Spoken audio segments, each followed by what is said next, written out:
So sometimes I love my little kit lens, I have to admit. You know, I actually originally sold it after owning it for about a month, and you know, I had my 35 millimeter and I had the 18-105 at the time, and I was like, why do I need the kit lens, you know? But I eventually sold the 18-105 because I realized I like to shoot with primes most of the time. And so I got rid of all my zooms, and then I kind of wished that I had a zoom still. And I found the kit lens brand new for 69 bucks, and I bought it, and I love carrying it around with me sometimes because it's easy, you know, and I like to shoot at 23 millimeters on this camera, which is really 35 millimeters, which is what I'm shooting at now. That's not true. I'm shooting at 28 millimeters right now, which is like 42 millimeters on the Sony a6400. And I just like the way it looks, you know, and it's easy to carry around. It's really light. I can put it on a gimbal really quick. And the image quality is pretty good. So anyway, I'm sitting here in a train station in Poughkeepsie, New York, waiting for a train to leave because I just missed one by 4 minutes.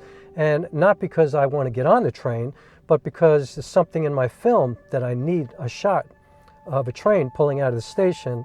And so now I have to wait a whole hour for this train to pull out. So I figured I'd get on here and do something relatively productive.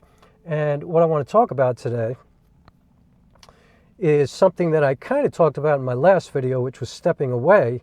And I got some pushback on that. You know, people were like, oh, you need social media, you know, like you need to not, you know, you need to acknowledge how important it actually is in your art and in your process and all this kind of stuff. And I'm like, you know, I wanted to address that. You know, I don't think there's anything wrong with social media. I mean, or, you know, actually I have my own personal feelings about it, but I'm not trying to judge anybody who's a big social media user. I mean, social media has been very good to me, you know. When I worked on Broke Wide Open, my first play, I raised a ton of money because of social media. I got a huge following. I've sold out a bunch of shows for 6 years because of social media in large part. And so I'm not hating on social media, you know. I think it's really valuable. Personally, I use it like a free website, like another second. I mean, I have my own website, okay? Rockwilk.com is my official website, but I also like that I can post videos, I can promote my shows, I can promote my film, I can promote anything on social media, you know. Personally, I don't use social media anymore for, you know, socio-political kind of things, for media, for press, for news. I don't do that, you know. And I actually have a friend who said to me, I get my news from the people, not from the media, you know. When I want to know what's going on in the world, I'm going to Twitter, and I'm like, good luck with that, you know, because you got a plethora of things. Like, to me, you have to find the news that you trust and go with that. Now, personally, I listen to NPR, BBC, I listen to Rachel Maddow, I listen to Brian Lair, and, you know, hate me if you want, whatever, I don't care. That's the stuff that I trust they're telling the truth.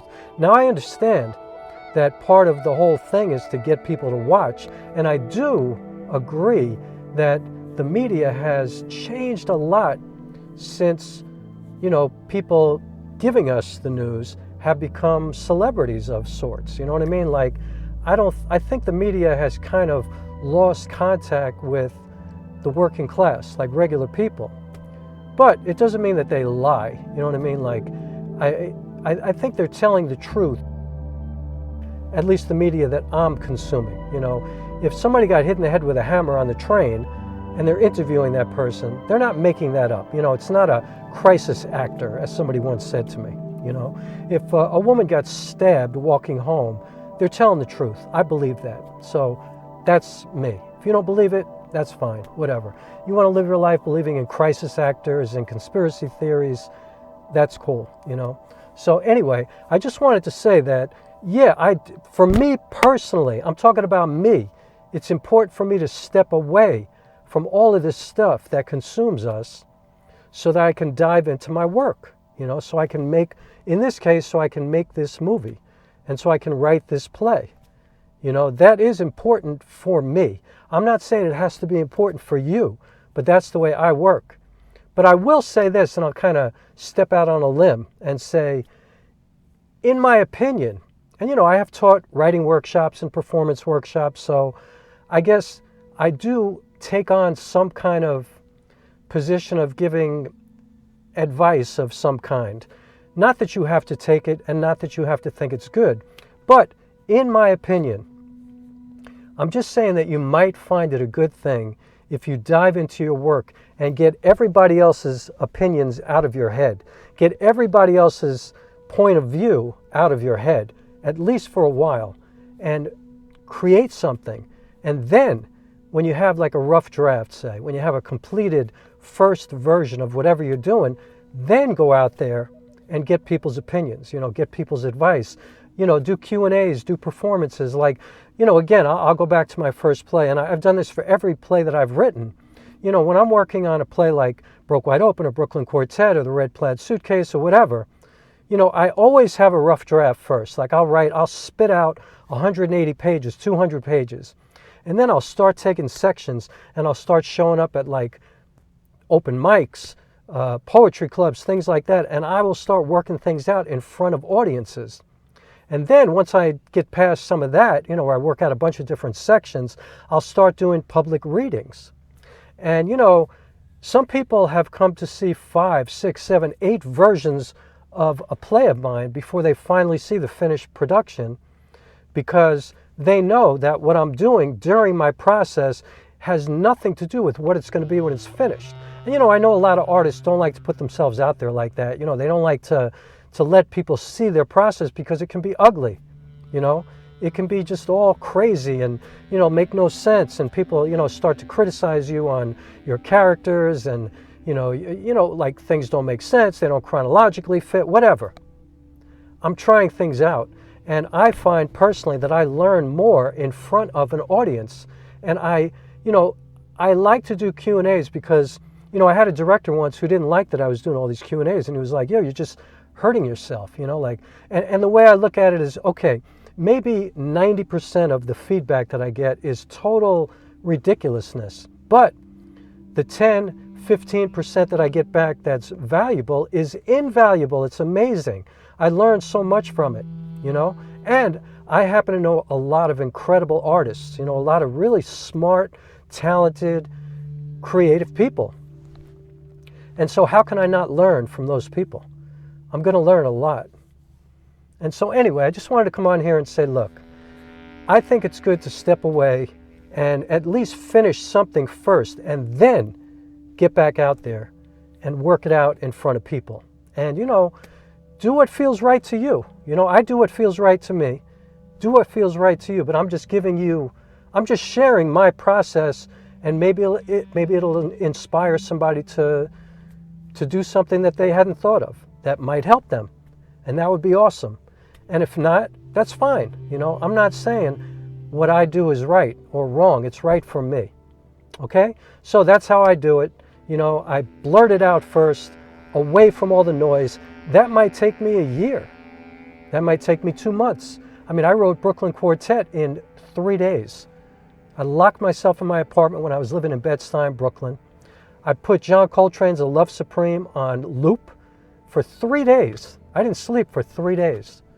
And I wrote the whole thing, 187 pages. And then I started to workshop it. And, you know, it was 5 years of my life. But it was an ongoing process, and I learned so much, and it was an incredible process. But for me, I have to finish first, you know.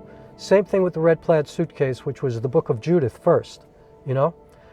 I spit it out first, and it was really incredibly long and detailed and had all kinds of things included in it that didn't wind up in the final project, script, whatever you want to call it. But I learned so much from the public readings that I did. And the other thing that, you know, you never know what you're going to get from sharing things in public after you finish the first process, because, you know, Steve Peckman, who did the music to The Center of Distance, which was the film that I just finished, he had come to a number of public readings of the play. And so he knew the story, and so as a result, when I reached out to him to do the music, I knew that he already knew the story and that it resonated with him. And so I felt confident and comfortable to hand over such an important part of my story to him. Felt right. So anyway, that's my thing. Blurt it out, go out there, try to work it out, get on a mic, get on a stage, go places, work it out in front of people, and then start doing public readings. If it's a play or a film or whatever, it's a good idea to do a public reading, to have people in an audience, to do some kind of a performance. And you know, people like that. You know, I think they like seeing how an artist progresses and then maybe gets to see the finished product, and you're like, wow, that was a lot different, and I could see how it ended up here from where you were. That's kind of cool, I think. So anyway, hope this helps, and if not, hope I didn't offend anybody from my other video. You know, sorry. And that's it. Hope you're having a beautiful day. It's raining here in Poughkeepsie, and I'll see you on the next one. I'm talking to you through my steering wheel. So this is kind of a similar look to a shot that I had in the center of distance, and I don't know if you could see the steering wheel, but because it's 28 millimeters, I'm not sure. But anyway, I'll see you on the next one. Peace.